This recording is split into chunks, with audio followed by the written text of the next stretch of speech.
નમસ્તે વિદ્યાર્થી મિત્રો, ગયા લેક્ચરમાં આપણે ધ સિમ્પલ પ્રેઝન્ટ ટેન્સનો ઉપયોગ ક્યાં કરવાનો છે તેના વિશે શીખ્યા. હવે આ લેક્ચરમાં આપણે એની ખાલી જગ્યા કઈ રીતે ફિલઅપ કરવી અને એના સેન્ટેન્સ કઈ રીતે બનાવવા તે વિશે શીખશું. તો સૌપ્રથમ તો આપણે જોશું ખાલી જગ્યા.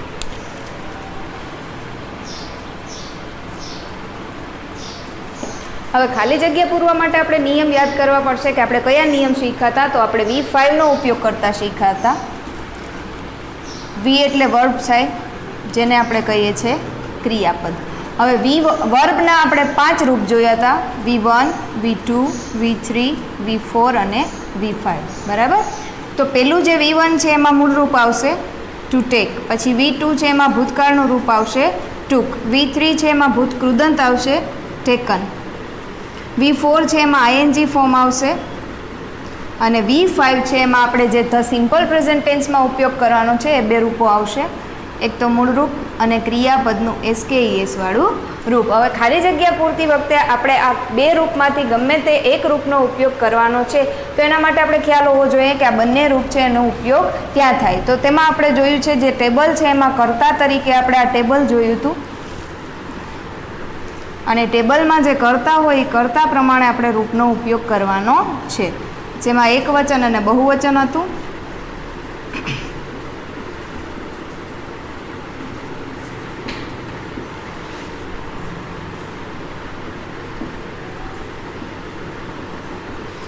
બરાબર. હવે આપણે ક્યાં ટેક વાપરવું અને ક્યાં ટેક્સ વાપરવું, તો આપણે ખ્યાલ જ છે કે આપણે સમજેલું જ છે કે માત્ર ને માત્ર ત્રીજા પુરુષ એક વચનમાં જ તમારે આ રૂપનો ઉપયોગ કરવાનો છે. એટલે અહીંથી આટલા બધા જે કર્તા છે એની સાથે તમારે ટેકનો ઉપયોગ કરવાનો અને માત્ર હી, સી, ઇટ એટલે કે ત્રીજો પુરુષ એક વચન છે તેની જ સાથે તમારે ક્રિયાપદનું SKES વાળું રૂપ વાપરવાનું છે. એમાં 4 નિયમો જોયા હતા. એ 4 નિયમો: પહેલો નિયમ કે કોઈ પણ મૂળ રૂપ હોય તેને S પ્રત્યય લાગે. પછી કોઈ પણ શબ્દ એવો હોય કે જેની પાછળ double S, SH, CH, X કે O આવતું હોય તો ES લાગે. પછી વાયવાળા 2 નિયમ હતા: સ્વર પ્લસ વાય એટલે S લાગે, વ્યંજન પ્લસ વાય એટલે વાય કાઢી અને IES લગાડવાનો છે. આ આપણે એટલા માટે રિવાઇઝ કર્યું કે ખાલી જગ્યા પૂરતા પહેલાં તમને આ બધી વસ્તુ છે એ ખ્યાલ હોવી જોઈએ. હવે ખાલી જગ્યા કઈ રીતે પૂરશું, તો ખાલી જગ્યા જ્યારે તમે સાદા વર્તમાન કાળની પૂરો તો તમારે પહેલી વસ્તુ શું કરવી પડે કે તમારે કર્તા જોવો પડશે. આ પ્રોબ્લેમ આપણે ભૂતકાળમાં ન થાય એનું એક રીઝન છે કે ભૂતકાળમાં કર્તા તરીકે ગમે તે હોય પણ ભૂતકાળનો રૂપ એટલે કે V2નો જ ઉપયોગ થાય છે. પણ તમારે સાદા વર્તમાન કાળમાં આ વસ્તુ જોવી પડે. શું કામ કે આપણે અહીંયા 2 કર્તા છે ને અલગ ડિવાઈડ કરી અને કોની સાથે મૂળ રૂપ વાપરવું અને કોની સાથે SKES વાળું રૂપ વાપરવું તે ખબર હોવી જોઈએ. તો એટલું રિવાઇઝ કરી લીધા બાદ આપણે હવે ખાલી જગ્યા જોઈશું અને ખાલી જગ્યા કઈ રીતે પૂરવી એ પણ આપણે જોઈશું.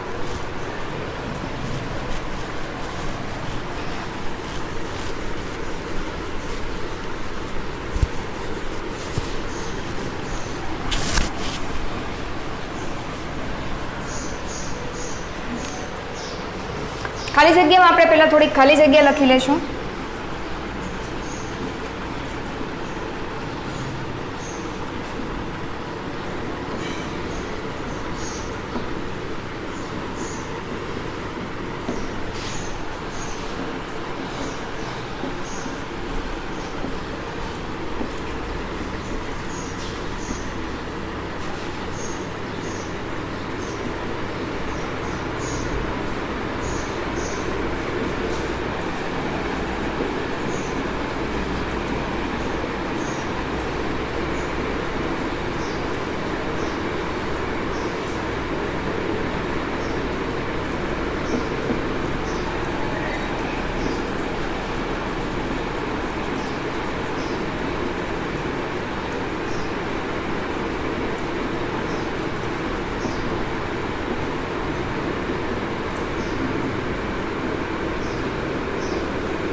બરાબર. તો આ બધી ખાલી જગ્યા છે આપણે જોઈ છે કે ખાલી જગ્યા તમારે સાદા વર્તમાન કાળમાં કઈ રીતે પૂરવાની છે. તો સૌપ્રથમ આપણે યાદ રાખવાનું કે જ્યારે પણ તમે સાદા વર્તમાન કાળની ખાલી જગ્યા પૂરો તો પહેલું કામ આપણું હશે કે તમારે પહેલાં કરતા જોવો પડશે.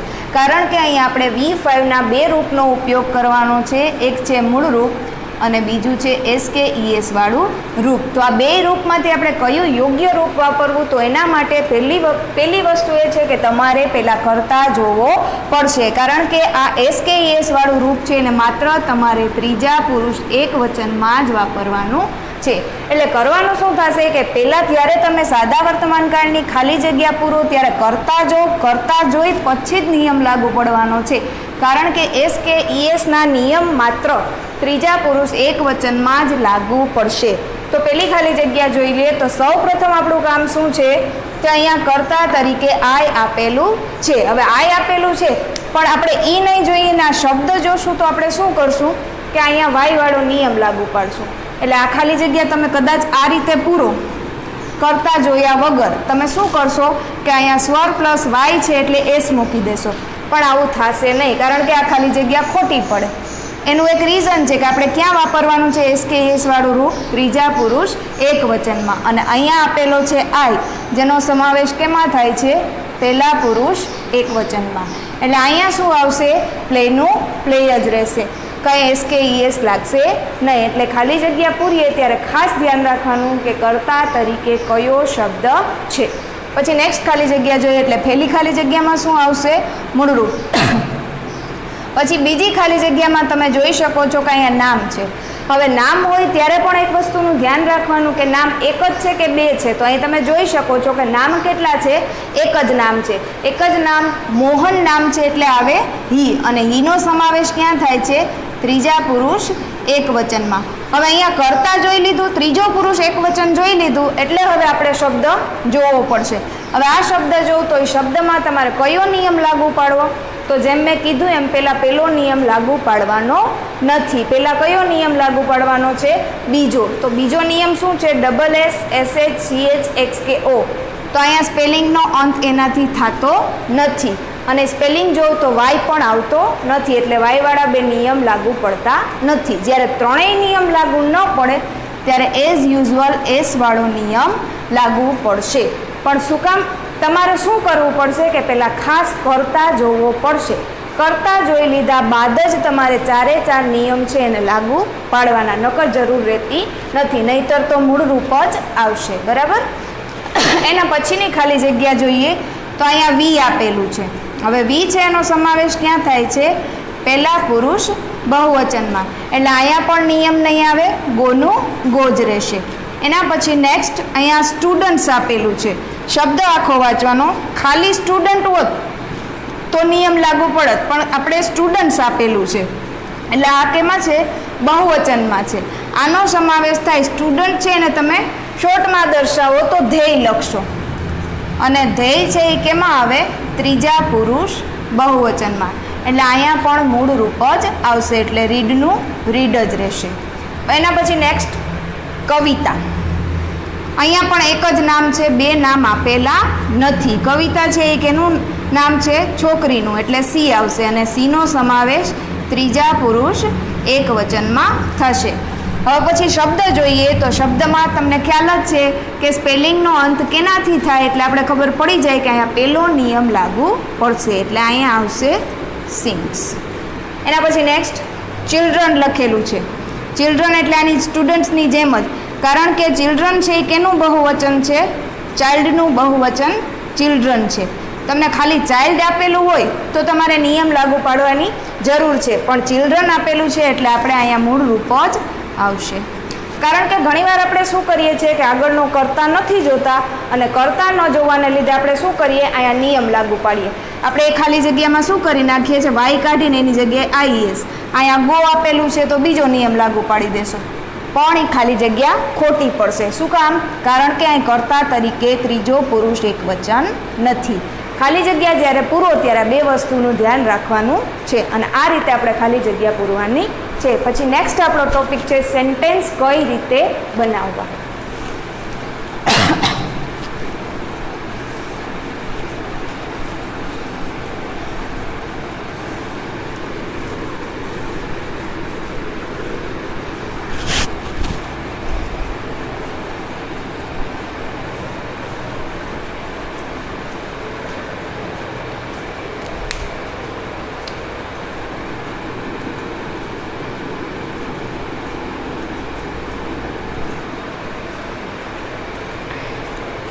હવે સેન્ટેન્સ બનાવતા પહેલાં આપણે ખ્યાલ હોવો જોઈએ કે કોઈ પણ મેઇન સેન્ટેન્સ છે, એક સેન્ટેન્સ આપેલું હોય અને જ્યારે તમે ટેન્સમાં સેન્ટેન્સ બનાવો છો ત્યારે એક મેઇન સેન્ટેન્સમાંથી તમારે નેગેટિવ વાક્ય, એનું પ્રશ્નાર્થ વાક્ય અને WH વાક્ય બનાવવા પડશે. હવે જ્યારે આપણે લેક્ચરની શરૂઆત કરી હતી ત્યારે મેં તમને કીધું હતું કે આપણે સાદા વર્તમાન કાળમાં બે વસ્તુ વાપરવાની છે, એક તો વર્બ ફોર્મ અને ડુ અને ડઝ. ડુ અને ડઝનો ઉપયોગ ક્યાં થશે? આપણે સેન્ટેન્સ બનાવશું એમાં ડુ અને ડઝ વાપરવાનું થશે.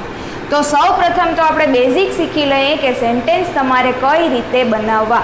તો પહેલું સેન્ટેન્સ કયું હોય એમાંથી બીજું સેન્ટેન્સ કયું બનાવવાનું, પછી એમાંથી કઈ રીતે તમારે પ્રશ્નાર્થ વાક્ય, કઈ રીતે નકાર પ્રશ્નાર્થ ને WH વાક્ય બનાવવાના થશે. તો સૌ પ્રથમ તો કોઈ પણ પહેલું સેન્ટેન્સ છે એને આપણે વિધાન વાક્ય તરીકે ઓળખશું. પછી વિધાન વાક્યમાંથી તમારે નકાર વાક્ય બનાવવાનું રહેશે. પછી એમાંથી બને પ્રશ્નાર્થ વાક્ય, પછી એમાંથી બનશે નકાર પ્રશ્નાર્થ વાક્ય અને લાસ્ટમાં આવશે WH સેન્ટેન્સ. બરાબર, આટલા વાક્યો આપણે બનાવવાના છે. તો આ વાક્ય બનાવવાની શરૂઆત કરીએ એ પહેલાં ખ્યાલ હોવો જોઈએ કે આ વાક્યને તમે અંગ્રેજીમાં શું કહેશો. વિધાન વાક્ય એટલે એસેરેટિવ સેન્ટેન્સ, પછી નકાર વાક્ય એટલે નેગેટિવ સેન્ટેન્સ,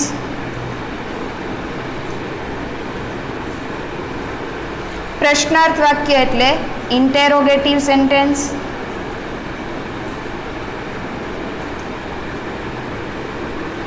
નકાર પ્રશ્નાર્થ એટલે આ બેયનું ભેગું થશે નેગેટિવ ઇન્ટેરોગેટિવ સેન્ટેન્સ અને લાસ્ટમાં છે WH સેન્ટેન્સ. બરાબર, હવે સૌ પ્રથમ તો વિધાન વાક્ય અને એક બીજું વાક્ય પણ આપણે કહીએ છીએ. કયું વાક્ય? હકાર વાક્ય. હવે આ બે શબ્દ જોવો તમે, હકાર અને નકાર, એટલે બે તમે પહેલા જ શબ્દ વાંચો ને એટલે તમને ખ્યાલ આવી જાય કે વાક્ય છે એ કયો ભાવ દર્શાવે છે.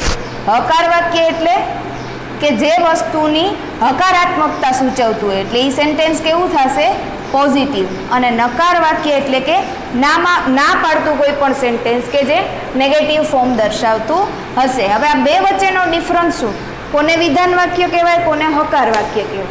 તો જોજો અહીંયા પોઝિટિવ લખેલું છે એટલે વિધાન વાક્ય કોઈ પણ નેગેટિવ વાક્ય હોય, વિધાન વાક્ય હોઈ શકે. ટૂંકમાં વિધાન વાક્ય તમે હકાર વાક્યમાં સમાવેશ કરી શકો પણ હકાર વાક્ય ક્યારે વિધાન વાક્યમાં આવશે નહીં. જેમ કે આપણે ફોર એક્ઝામ્પલ એક એક્ઝામ્પલ લઈએ,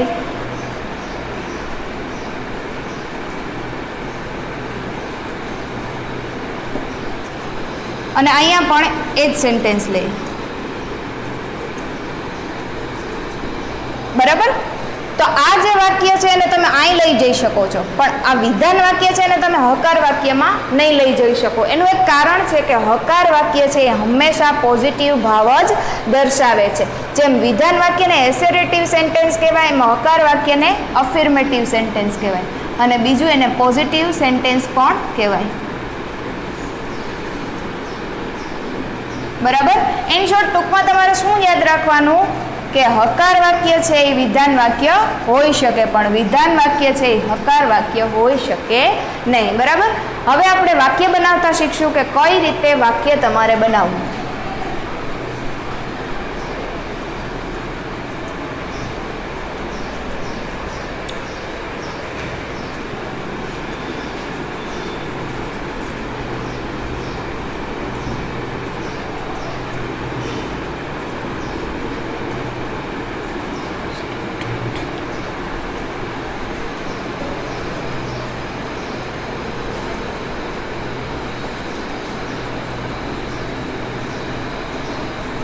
બરાબર, આ છે વિધાન વાક્ય કે જે એક સિમ્પલ વાક્ય છે. હવે એમાંથી આપણે નેગેટિવ વાક્ય બનાવવું હોય તો આપણે ખ્યાલ જ છે કે નેગેટિવ વાક્ય બનાવીએ એટલે વચ્ચે એક શબ્દ એડ કરવો પડે.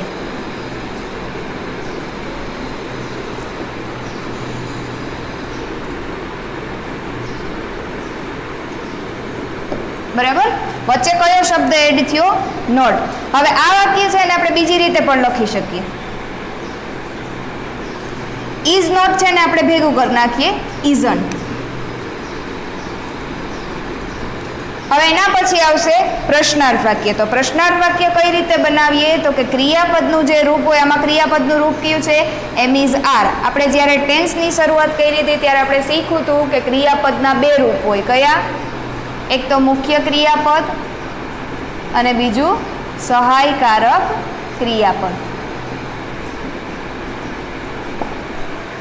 બરાબર.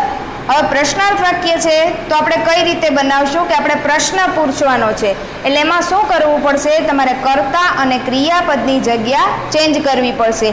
કર્તા છે એ પાછળ જશે અને ક્રિયાપદનું રૂપ છે એ આગળ આવશે.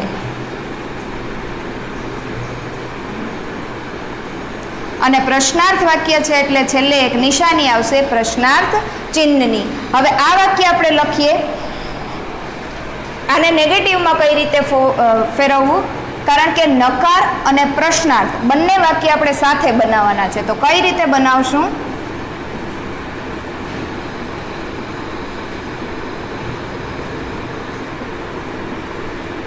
બીજું વાક્ય ઇઝન્ટ વાળું,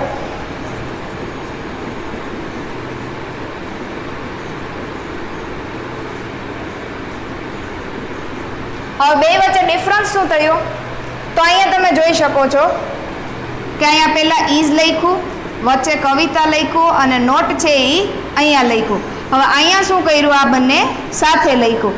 શું કામ? કારણ કે ઇઝ નોટનું શોર્ટ ફોર્મ ઇઝન્ટ છે. અને જ્યારે પણ તમે નકાર પ્રશ્નાર્થ વાક્ય બનાવો, તમે જ્યારે ઇઝ નોટ આખું લખો ત્યારે પહેલાં ઇઝ આવે, પછી કર્તા આવે અને પછી નોટ આવે. અને આ જ ઇઝ નોટને તમે જ્યારે સાથે લખો ત્યારે બંને સાથે આવશે. અહીંયા જુદું પડશે નહીં. હવે આ વાક્યમાંથી આપણે WH વાક્ય બનાવશું. તો WH વાક્યમાં કયા કયા શબ્દ વાપરવાના છે આપણે? Who, what, where, when, why, which, whom, whose, how, how many અને how much. આ એટલા શબ્દોનો ઉપયોગ આપણે કરવાનો છે. બરાબર. હવે પહેલાં તો આપણે નક્કી કરવું પડશે કે આ કવિતા, અહીંયા મેઇન વાક્ય શું છે? કવિતા ઇઝ અ ડાન્સર. એનું ગુજરાતી શું થાય? કવિતા નર્તક છે. બરાબર. એમાંથી આપણે WH વાક્ય બનાવવાનું છે. આ બધાનું ગુજરાતી પહેલાં આપણે જોઈ લઈએ. હુ એટલે કોણ, વોટ એટલે શું, વેર એટલે ક્યાં, વેન એટલે ક્યારે, વાય એટલે શા માટે, વિચ એટલે કયું અથવા કઈ, વુમ એટલે કોનું, વૂઝ એટલે પણ કોનું. પણ આ બે વચ્ચે ડિફરન્સ શું છે? વુમ એટલે તમે વ્યક્તિ સાથે વાપરો અને વૂઝ એટલે વસ્તુ સાથે વાપરો. હાઉ એટલે કઈ રીતે, હાઉ મેની એટલે કેટલા, અને હાઉ મચ એટલે કેટલું અથવા કેટલી. આટલા શબ્દનો ઉપયોગ આપણે કરવાનો છે. તો કોઈ પણ વાક્ય બનાવીએ તો પહેલાં એ વાક્યનું ગુજરાતી કરી લ્યો. હવે અહીંયા તમે જોઈ શકો છો કવિતા નર્તક છે. આ વાક્યનું ગુજરાતી આ થાય. તો એમાંથી કયા WH તમે બનાવી શકશો? તો પહેલાં આપણે આ કવિતા શબ્દ કાઢી નાખીએ. તો શું બનશે? કોણ નર્તક છે. એટલે અહીંયા કયું WH વપરાણું? હુ. અને બીજું એક વાક્ય તમે બનાવી શકો કે કવિતા શું છે. બરાબર. તો એમાં શબ્દ વપરાણો વોટ. હવે આ વાક્યને આપણે કઈ રીતે લખવું? તો પહેલાં તો આવશે WH, who is a dancer. અને આ પણ એક પ્રશ્નાર્થ વાક્ય છે એટલે છેલ્લે પ્રશ્નાર્થ ચિહ્ન આવશે. અને વોટ વાપરો તો વોટ ઇઝ કવિતા. અને જ્યારે તમે WH વાક્ય બનાવો ત્યારે એક વસ્તુ ખાસ યાદ રાખવાની કે જે શબ્દ માટે તમે WH બનાવો તો પ્રશ્નાર્થ વાક્યમાં એ શબ્દ આવતો નથી. જેમ કે પહેલું વાક્ય જો આપણે કવિતા માટે વાક્ય બનાવ્યું છે તો આપણે વાક્યમાં ક્યાંય કવિતા લખ્યું નથી. એવી જ રીતના બીજા વાક્યમાં આપણે નર્તક શબ્દ માટે શબ્દ વાપરો છે એટલે ક્યાંય આપણે ડાન્સર લખ્યું નથી. આ વસ્તુ ખાસ યાદ રાખવાની કે જે શબ્દ માટે તમે WH વાક્ય બનાવો તો એ શબ્દ પાછો વાક્યમાં રિપીટ થશે નહીં. જે આ એક્ઝામ્પલમાં તમે જોઈ શકો, ઉપરના વાક્યમાં કવિતા નથી લખ્યું અને નીચેના વાક્યમાં આપણે ડાન્સર લખ્યું નથી. હવે કોઈ પણ સેન્ટેન્સ બનાવવા માટે આપણે શું કરીએ છીએ? એની એક સેન્ટેન્સ સ્ટ્રક્ચર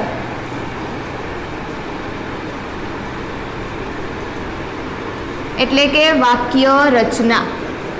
બરાબર, મેં તમને ખ્યાલ હોય તો કીધું હતું કે વાક્ય રચના કઈ રીતે બને. પહેલાં શું આવે? સબ્જેક્ટ, વર્બ અને ઓબ્જેક્ટ. બરાબર, આ વસ્તુ છે એનો સમાવેશ થાય છે, જેને શોર્ટમાં આપણે SVO તરીકે ઓળખીએ છીએ. તો અહીં આપણે વાક્ય લખ્યા છે, એ દરેક વાક્ય છે એની આવી વાક્ય રચના હોય છે. તો પહેલાં આપણે વિધાન વાક્ય જોઈ લઈએ. પહેલાં અહીંયા શું છે? કવિતા. આ કેની વાક્ય રચના છે કે આપણે સાદા વર્તમાન કાળના 3 ભાગ પડે છે. એક તો અસ્તિત્વ, માલિકી અને વર્બ ફોર્મ. ઇઝ છે એનો ઉપયોગ અસ્તિત્વમાં થાય છે. તો અહીંયા પહેલાં શું છે? કવિતા એટલે સબ્જેક્ટ. પછી કવિતા છે એટલે એની સાથે ઇઝ હોય, આઈ હોય તો એની સાથે એમ હોય. એવી જ રીતના જો એમ હોય તો એમ, ઇઝ હોય તો ઇઝ અને આર હોય તો આર. એટલે એમ, ઇઝ અથવા તો આરમાંથી ગમે તે આવશે અને લાસ્ટમાં આવશે ઓબ્જેક્ટ. બરાબર, આ કઈ વિધાન વાક્યની વાક્ય રચના છે. પછી છે નેગેટિવ. એમાં પહેલાં શું આવશે? સબ્જેક્ટ પ્લસ એમ, ઇઝ અથવા તો are plus not plus object અને હજી એક શબ્દ આમાં એડ થશે, અધર વર્ડ, જો વાક્યમાં હોય તો.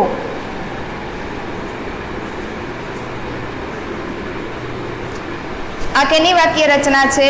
નકાર વાક્યની. પછી છે પ્રશ્નાર્થ વાક્ય. તો એમાં એમ ઇઝ આર આગળ આવશે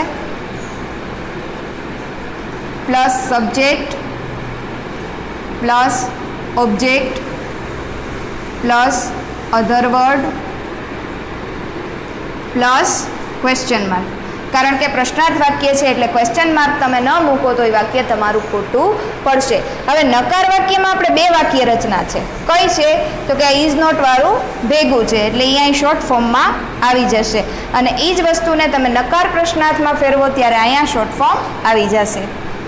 જેમ કે પહેલાં શું છે? Am is are plus subject plus not અને પ્લસ ઓબ્જેક્ટ અને છેલ્લે આવશે ક્વેશ્ચન માર્ક. ઇઝ નોટ અલગ અલગ હોય તો આ રીતે અને એમ, ઇઝ અને આર જો સાથે હોય અને પ્લસ નોટ હોય તો આ રીતે.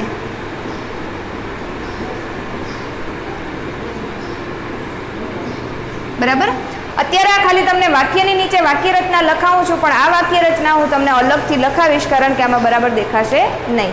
એવી જ રીતના WH વાક્ય રચના. WH plus am is are plus subject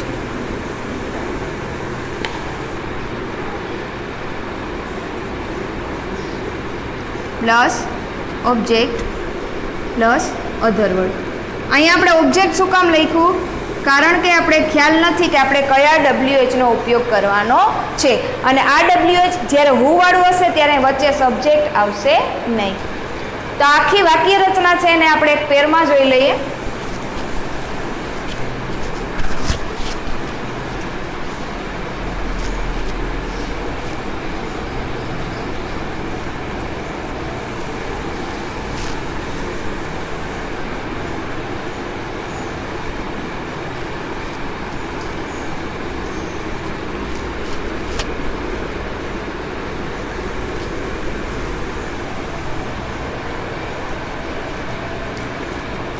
કયું સેન્ટેન્સ સ્ટ્રક્ચર? તો કે એમ, ઇઝ અને આર. એની વાક્ય રચના. સૌ પ્રથમ કયું વાક્ય આવશે? વિધાન વાક્ય. તેમાં સૌ પ્રથમ આવશે સબ્જેક્ટ પ્લસ એમ, ઇઝ અથવા are plus object plus other word. પછી બીજું આવશે નકાર વાક્ય. બધું સેમ જ આવશે. Subject plus am is are plus નકાર છે એટલે વચ્ચે કયો શબ્દ એડ થશે? Not plus object plus other word. બરાબર. પછી આવશે પ્રશ્નાર્થ વાક્ય. તો એમાં શું થઈ જશે? એમ ઇઝ આર આગળ આવી જશે.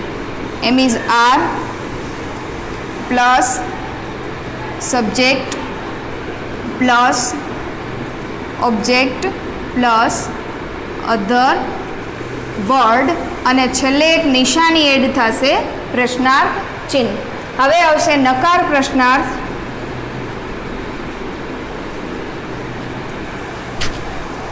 તો નકાર પ્રશ્નાર્થમાં આપણે જ્યારે એમ ઇઝ આર ને નોટ છે એ સાથે લખીએ તો અહીંયા બે વાક્ય રચના તમારે યાદ રાખવી પડશે. Am is are plus subject plus not. કારણ કે નકાર પ્રશ્નાર્થ છે ને નોટ શબ્દનો ઉપયોગ કરવાનો છે. જ્યારે આર નોટ અથવા ઇઝ નોટ અથવા એમ નોટ તમે છૂટું છૂટું લખો ત્યારે પહેલી વાક્ય રચના યાદ રાખવાની.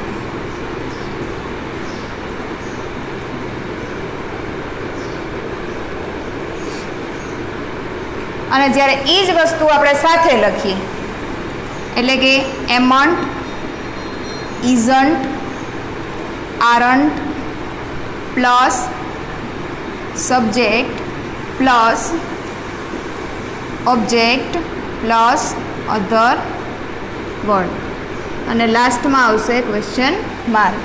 હવે લાસ્ટ છે WH સેન્ટેન્સ. તેમાં સૌ પ્રથમ શરૂઆત કેનાથી થશે? WH થી.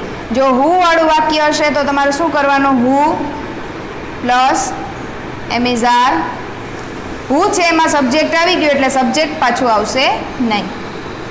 ઓબ્જેક્ટ પ્લસ અધર વર્ડ અને લાસ્ટમાં ક્વેશ્ચન માર્ક. એવી જ રીતના જો હુ સિવાયના કોઈ પણ WH નો ઉપયોગ કરવાનો હોય તો વચ્ચે સબ્જેક્ટ આવશે. WH plus am is are plus subject plus object plus other word. ઘણીવાર એવું પણ બનતું હોય કે ઓબ્જેક્ટ પણ નીકળી જાય કારણ કે આપણે અહીંયા કયું WH વાપર્યું એ આપણે ખબર રહેતી નથી. તો આ હતી કે એમ ઇઝ આરની તમે વાક્ય રચના કઈ રીતે બનાવો. હેવ હેઝની પણ સેમ જ વાક્ય રચના છે. હેવ હેઝની વાક્ય રચના હશે કોઈ પણ માલિકી એટલે કે પોઝેશન દર્શાવવા માટે તમે ધ સિમ્પલ પ્રેઝન્ટ ટેન્સનો ઉપયોગ કરશો અને હેવ હેઝ હશે તો એમ ઇઝ આરની જગ્યાએ આવશે હેવ અથવા હેઝ. પછી લાસ્ટ આપણો ટોપિક આવશે ડુ અને ડઝ કે ડુ અને ડઝ ક્યાં વાપરવો. ખાસ આ વાક્ય રચના તમે યાદ રાખશો તો તમને ખ્યાલ આવશે કે તમારે કયો શબ્દ ક્યાં વાપરવો. જેમ કે ફોર એક્ઝામ્પલ તમે પેલું જો તો વિધાન વાક્યની વાક્ય રચના તમને યાદ છે તો પહેલાં તમે શું મૂકશો? સબ્જેક્ટ એટલે કે કર્તા. તમે જેમ જેમ વાક્ય બનાવતા જાઓ એ વાક્યમાં તમારે કયા શબ્દ પછી કઈ વસ્તુ વાપરવી તમને વાક્ય રચના ઉપરથી યાદ રહેશે. બરાબર. ટૂંકમાં એમ ઇઝ આરમાં આ વાક્ય રચના હેવ હેઝ હોય તો એમ ઇઝ આરની જગ્યાએ શું આવશે? હેવ અથવા હેઝ. અને ખાસ આનો મેઇન પાર્ટ છે ડુ અને ડઝ જે આપણે નેક્સ્ટ લેક્ચરમાં જોશું કે ડુ અને ડઝ કઈ રીતે વાપરવું અને ક્રિયાપદનું ફોર્મ તમારે કઈ રીતે વાપરવું. Thank you.